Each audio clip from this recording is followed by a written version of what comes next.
এভাবে একবার বাচ্চাদের কাটলেট বানিয়ে খাওয়াবেন।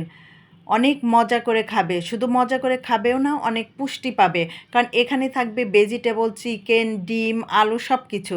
আমি আজকে বানাবো চিকেন ভেজিটেবল কাটলেট। এজন্য এখানে আমি আলু সিদ্ধ করে ম্যাশ করে নিয়েছি গরম অবস্থায়। কারণ গরম অবস্থায় আলুটা ম্যাশ না করলে দেখা যায় যে দলা, দলা থাকে, কোনো কিছু বানালে সেটা ভেঙে যায়।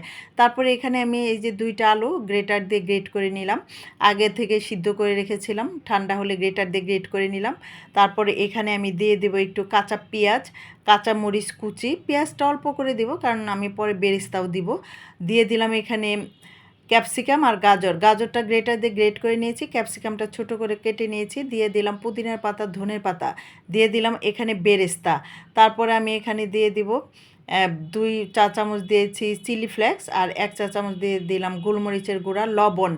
এখানে আমি খুব একটা মশলা দেব না। আর এবার আমি দিয়ে দিলাম চিকেন। চিকেনটাকে আমি আগে থেকে আদা বাটা, রসুন বাটা আর গোলমরিচের গুঁড়া দিয়ে রান্না করে নিয়েছি। চিকেনটা কিন্তু কিমা করে নিয়েছিলাম। চিকেনের সাথে আমি একটু ভেজিটেবল দিয়ে ভেজে রেখেছিলাম।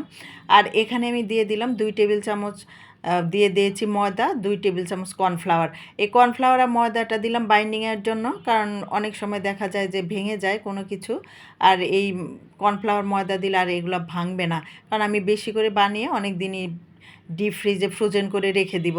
তারপরে এই তো হাতে একটু তেল মাখিয়ে সুন্দর করে বানিয়ে নিলাম। কিছু বানালাম লম্বা করে আর কিছু গোল। এবার আমি এই যে ময়দার মধ্যে একটু গড়িয়ে ডিমের মধ্যে চুবিয়ে ব্রেড ক্রামে কোট করে নিচ্ছি। একটা একটা করে কোট করলে অনেক টাইম লাগে। আমি বেশ কিছু বানিয়েছি, কারণ পুরো রোজা যেন আমার চলে যায় আর বানাতে না হয়। এক আপুকে একদিন দেখেছিলাম যে আপু বেশি করে চপ বানিয়ে বেশি করে ব্রেড ক্রাম নিয়ে তার মধ্যে একটা একটা করে আগে ডিমে চুবিয়ে রাখে, তারপর এইভাবে বা উঠিয়ে নেয়। তাতে সময় অনেক কম লাগে। আজকে আমি সেই পদ্ধতি অবলম্বন করে এই যে ব্রেড ক্রাম বেশি করে নিয়েছি। দেখলাম যে একটা একটা বানাতে আসলে অনেক টাইম লাগে।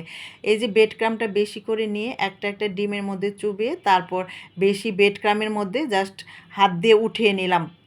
তাতে আমার অনেক সময় কম লাগলো। এই তো বানিয়ে আমি ২ ঘন্টার মতো ডিপ ফ্রিজে রেখে এই যে ভেজে নিচ্ছি। এই কাটলেটটা খেতে এত মজা হয়, বাচ্চারা অনেক পছন্দ করে খায়। কেমন হলো আমার কাটলেট জানাবেন। আল্লাহ হাফেজ।